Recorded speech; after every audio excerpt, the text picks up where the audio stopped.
안녕하십니까, 박병욱입니다. 오늘 아침에는 오늘 26일이죠. 한국일보 사설에 카드 돌려막기 사상 최대 총선 경쟁에 뒷점 밀려난 서민 고통, 이런 제하의 사설이 있습니다.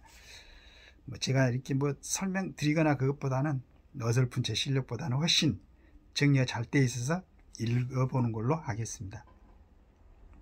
카드 돌려막기 수단인 신용카드 리볼빙과 카드로 대안대출 잔액이 역대 최대인 9조 1천억 원으로 치솟았다. 카드 대금의 일정액은 갚은 뒤 나머지를 이월하는 리볼빙은 7조 5,115억 원에 달했다. 연평균 16.7% 금리의 리볼빙이 주로 연체 회피형으로 활용되는 만큼 비대에 시달리는 서민 경제 현주소를 드러낸 지표로 볼 수 있다. 카드빚이 밀려 다시 대출받는 카드론 대안대출도 올 들어 50%가량 급증한 1조 5,960억 원으로 연중 최고치다. 카드 돌려막기와 함께 불황형 대출로 불리는 보험계약 대출, 약관대출, 손해를 감수하고 보험을 해약하는 사례가 동반 급증 중인데도 민생경제의 고통이 급증 중인 데서 또 민생경제의 고통이 감지된다. 이런 제하에 여러 가지 예를 들어서 이렇게 나왔는데, 서민 고통 가중에도 정치는 민생의 뒷전인 채 퍼주기로 내달린다. 소비 확대에 절실한 서비스 산업발전법은 12년대 강간무소식이다. 보건, 의료 부문을 제외하는 정부의 결정적 양보에도 야당이 사회적 기본법 동시 통과를 주장하며 몽리를 부린 결과다. 그에 전세 사기 등 서민 대상 범죄 근절, 특정경제 가중처벌법, 금리나 여구권 강화, 은행법, 실거주 의무 폐지, 주택법 등 수많은 민생 법안이 국회에 쌓여있다. 그런데도 더불어민주당은 국고 털기로 변질한 기본소득을 다시 들고 나왔고, 여당도 제 역할을 못한다. 청선이 코앞이라 하지만 표만 보이고 무너져 내리는 서민 삶은 안 보이나, 이런 내용이었습니다. 제가 이제 카드 돌려막기 이 내용하고 특검법하고 같이 짧은 시간이지만은 내용을 같이 보려고 하는 것은, 서민들의 삶을 완전히 뒷전에 놓은 이런 21대 국회는 정말로 이렇게 우리 국민들을 아주 일관되게 실망시키는 것 같습니다. 한동훈 비대위 내관 특검법 전국 스타트, 이 중앙일보 내용입니다. 오늘 한동훈 비대위원장 임명, 28일 김건희 특검법 통과 유력, 대통령 거부권 후 재의결도 변수, 어제 비공개 고위 당정 회의, 이런 제안입니다. 정치인 한동훈의 시간이 김건희 특검법 전국과 맞물려 시작된다. 한동훈 전 법무부 장관 26일 국민의힘 전국위원회에서 비상대책위원장으로 공식 임명된 바로 이틀 후 더불어민주당은 국회 본회의에서 특검법을 강행 처리할 계획이다. 여권에선 한동훈 비대위가 시작부터 정치 구단에 풀기 어려운 문제에 맞닥뜨리게 됐다는 말이 나왔다. 일단 한동훈 효과는 여권에 긍정적으로 작용했다. 25일 공개된 리얼미터에서 국민의힘은 전주 대비 2.3포인트 오른 39%, 민주당은 3.1포인트 내린 41.6%로 각각 기록해 지지율 차이가 2.6%가 오차범위 내로 좁혀졌다. 9개월 만에 가장 작은 격차다. 중요한 내용인지는 모르겠습니다. 우선 민주당이 특검법을 밀어붙이면 대통령의 제의요구권, 거부권 행사가 불가피하다는 게 여권 입장이다. 특검법은 악법이고 절대 받아들일 수 없다는 기류가 분명하다. 이관섭 대통령실 정책실장은 지난 24일 KBS 출연해 특검법은 총선을 겨냥해 흠집 내기를 위한 의도로 만든 법안이라고 했다. 여권은 2009년부터 2012년 도이치모터스 주가 조작 범죄 김여사 가담했다는 의혹을 규명하겠다는데 특검법 내용에 대해선 이미 문재인 정부 검찰에서 2년 가까이 수사하고도 김 여사 관련 혐의를 전혀 밝혀내지 못했다는 점을 주요한 반대 논거로 든다. 민주당이 특검법을 지난 4월 신속 처리 안건 패스트트랙으로 지정한 건 역시 총선에 악용하기 위한 의회 폭거라는 시각이다. 25일 서울 삼청동 총리공관에서 열린 비공개 고위 당정 대회의에서도 조건부 수용 불가론을 비롯한 특검법 수용 불가 원칙을 재확인했다고 한다. 문제는 여론이다. 각종 여론 조사에서 특검법 찬성과 대통령 거부권 행사 반대는 60%를 떨고 있다. 명품백 수수 의혹 등으로 김 여사에 대한 대중의 부정적 시선이 더 높아진 탓이다. 이 때문에 한 전 장관이 대통령 거부권 행사는 요청하되 동시에 대통령 친인척 비리를 감시할 특별감찰관 임명과 제2부속실 설치 등을 건의할 것이라는 관측도 나온다. 명품백 의혹을 특별법과 분리해 국민권익위원회나 감찰의 조사를 의뢰한다는 시나리오도 거론된다. 이렇게 처리하면 될 것 같아요. 물론 이제 이런 일이 없었으면 더 좋았었겠지만은, 하여간 그 특검법 자체가 아까 얘기했던 것처럼 총선을 겨냥 흠집 내비를 위한 의도로 만든 법안, 그렇게 생각했으면 그 전에 그 대통령실에서 그런 내용을 지금 급하게 이렇게 내지 말고 좀 차근차근하게 조사를 해가지고 신문지상을 빌어서나 방송에서 그 전에 얘기가 나와서 국민들한테 좀 홍보가 됐어야 되는데, 이제 야당에서 특검법 얘기하니까 이제 급하게 설명하는 것 같아서 좀 아쉬운 점이 있습니다. 그러나 그게 정확하게 이제 사실이라고 그러면은 특검법은 할 일이 아니죠. 지금 야당에서도 그 야당의 여러 지금 국회의원들 사정을 잘 알지 않습니까? 그러면은 이걸 지난 2009년부터 12년도라고 그러면은 그때 그 사건을 지금 특검하자.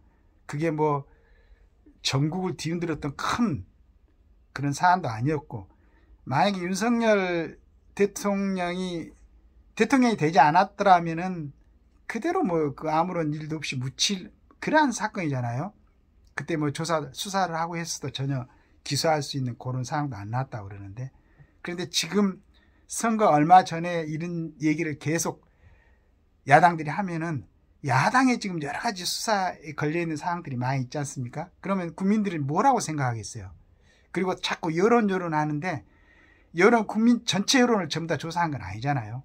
그리고 국민들이 지금 가방 받는 거, 명품 백 수수 의혹 등 여러 걸로 약간의 감정은 사겨 있지만은 그 부분하고 지금 윤석열 대통령이 전국을 갖다가 통치하는 방향이나 그런 거하고 그건 진짜 잘 하고 있잖아요.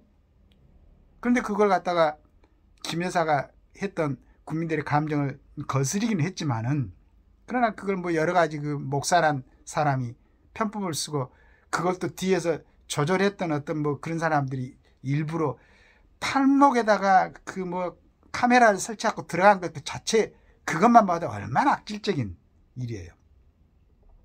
그런 걸 우리 국민들은 충분하게 구분해냅니다. 구분해내고, 지금 국민의힘이 예전 그대로 있는 게 아니고 정말로 한동훈이란 신선하고도 여러 가지로 우리가 봤을 때 법과 원칙에 충실할 수 있는 그런 사람이 비대위원장이 됐으니까 믿고, 여론이라는 것은 상황에 따라서 변동이 됩니다. 그리고 반드시 여론이 변동이 돼야 돼요.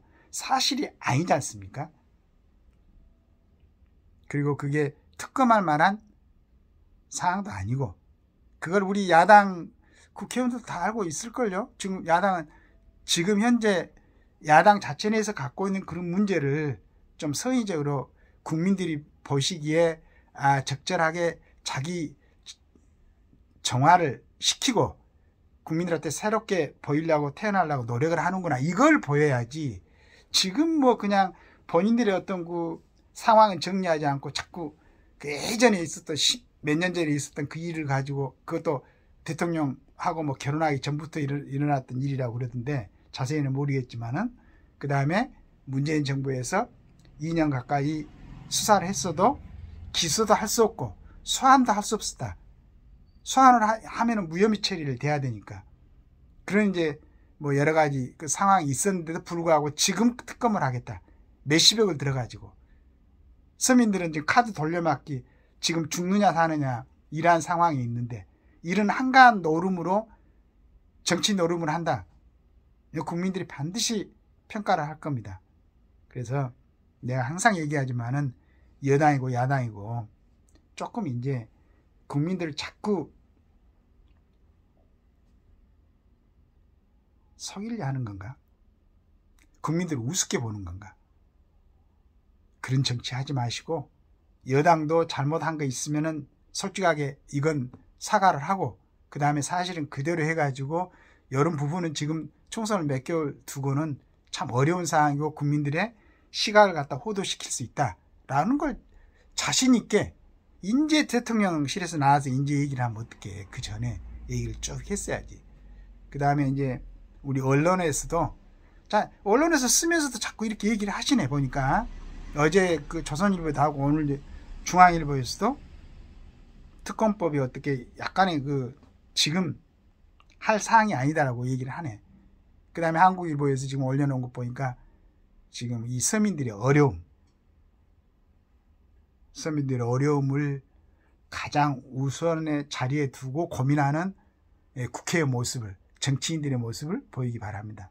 그리고 당정에서도 정확하게 내가 항상 얘기했지만은 자 이자를 많이 높여 놔가지고 그 필요 이상 이자를 받아들이는 그런 부분을 갖다 정리를 먼저 해야지.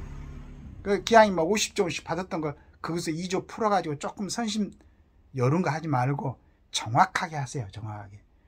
이런 상황이 전부 다 기록으로 남을 겁니다. 그리고 반드시 지금 윤석열 정부에서도 지난 해왔던 정치인들, 금융관계자들 문제 있는 걸 거기에 정확하게 맞게 정리를 하세요.